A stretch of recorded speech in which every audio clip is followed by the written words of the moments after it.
Today we're going to be taking this grapevine and turning it into a fall wreath using a football. So now what you want to do is you want to take each individual, make sure you give it a nice little fluff, make it look more realistic. Now we're going to simply place these randomly throughout the grapevine.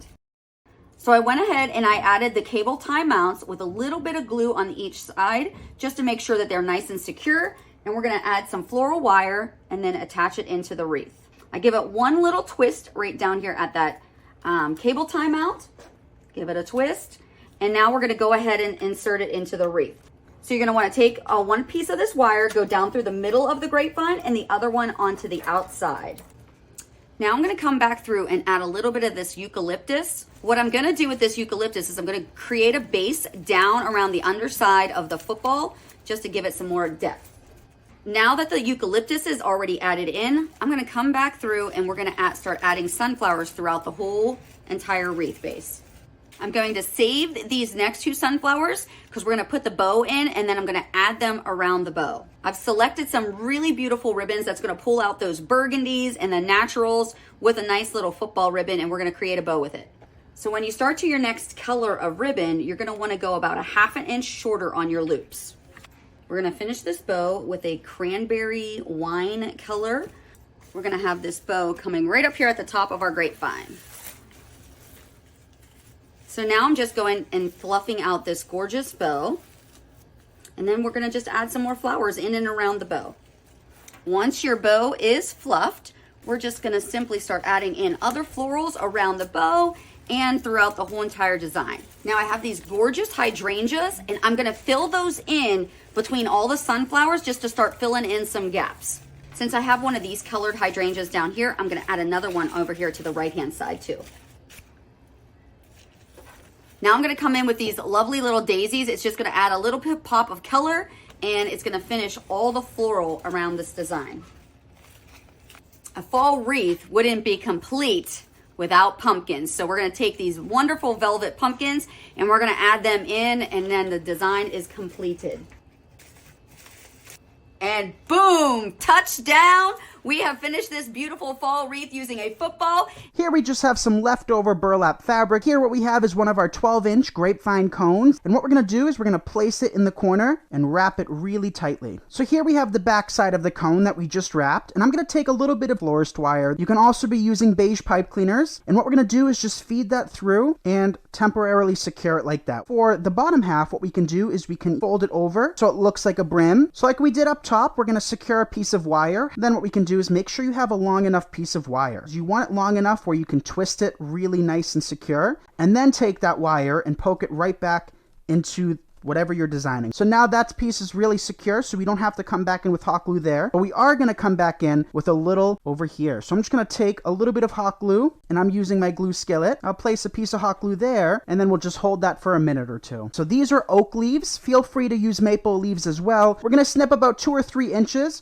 off of each stem. So here we have our cone again. We're going to just dip our stems in our glue skillet. So we're going to just take it, work it in with a generous amount of hot glue, and make sure you feel that contact with the cone. That's what's going to keep these in place, you guys. You want to make sure that you can feel it pull on the grapevine so it stabilizes it. So we're just going to come back in with another piece. So that's with 3. Feel free to use however many you want. I do have a little bit of leftover greenery, and we're going to use this to enhance the top of our hat. So I'll just dip these in my glue skillet, come back in with another little piece just as an accent like that. And I think that just added a perfect little touch above the hat. So here I have some ribbon, and I'm just going to cut it into a little piece and create a little patch. So we'll just take a little bit of hot glue using a scrap stem, and we'll just put a little patch on him. So we'll just take this little patch and come back in the opposite direction. We'll do it like that. And I think that looks really cute. So now it's time to come back in with the nose. And the nose, we're going to use one of our ornaments. You can also take a styrofoam ball and paint it. So as you can see, the glue doesn't look the best, but it still works nonetheless. So I'll just poke his nose slightly underneath the hat like that. And look at how cute this is. So to create a hanger, we're going to just flip the decoration over. We're going to take a pipe cleaner, and since our fabric is secured, we're just going to feed this through. And I actually just went through the grapevine there, which is going to make it even more sturdy. Snip off the excess, and there you have a hanger. So let's hang this up and show you the finished reveal. And here is how the gnome turned out. I think he turned out so adorable, and this was very inexpensive to create. So what we're actually going to do is just pop off these leaves. All I'm doing is just simply pulling them right off the stems. I recommend between 3 and 5 colors of different fall leaves. But all I'm going to do is I'm going to dip them in our glue skillet and begin working them in. So when designing this wreath, one thing I would like you to focus on is to make sure that you're placing them all in the same direction. Now let's go to our reds, or kind of a burnt red. So we'll just easily transition from one leaf to a next, and then we'll move on to our next color. And I think we're going to do this darker red next. And instead of using the steel pick machine, what you can always do is just use nothing, just your hot glue. That'll keep them in place as well. Now we'll transition to our pretty green. Isn't that a pretty green? And continue working these in. And we have 2 colors left after this. And lastly, this pretty yellowish red. What we're going to do now is kind of give it a quick little fluff, adjust. If we have any gaps or any places that could use an extra leaf or two, where the grapevine might be showing through, we're going to take these extra leaves and place them underneath. So let's quickly show you guys how to create a beautiful bow. So what we're going to start off doing is we're going to create a few of these loops. All I'm doing is I'm creating loops and tails. And I'm just going to snip it. Feel free to cut however long or however short you want your bow to be. Again, snip the end. You can do as many loops and tails as you would like. Keep in mind, the more loops and tails you have, the more full your bow is going to be. Take our pipe cleaner, feed it through behind our hand, and twist it. Take your ribbons, fold them in half, and cut from the middle out towards the wired edge at an angle. And that creates a beautiful dovetail, which is really professional looking. So we'll do that to all of our tails.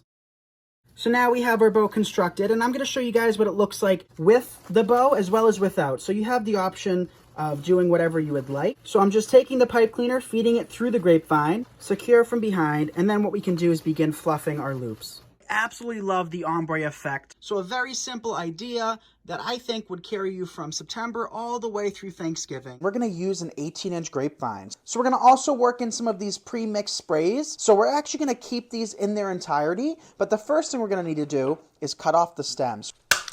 Once you get that done, we can come back in with some zip ties to secure it. So these pre-made sprays are so easy because all it takes is a few of them to create a beautiful floral wreath. Snip off your zip tie. So we placed one down below. Since this is a rather large and a little bit heavy, we're going to come back in with another one. So I'm just feeding it through the grapevine, making sure we have some substance behind it, and then snip it off. And we're just coming back in with our next piece. And instant gratification here, you guys. By working in these sprays, it just takes it to the next level without having to work in every single product individually. So this spray, we're just going to bend a little bit, lift up, and work behind. And tighten that zip tie really tight, and snip it off. So now that we have all of our product in place, we can begin fluffing. And as I mentioned earlier, each one of these pieces is wired. So you can pull out the bittersweet, adjust the acorns, shift around the pine cones, get it to your liking. And I love how full this looks. And here is the finished wreath, you guys. I absolutely love the way it turned out, and it was so incredibly easy to put together.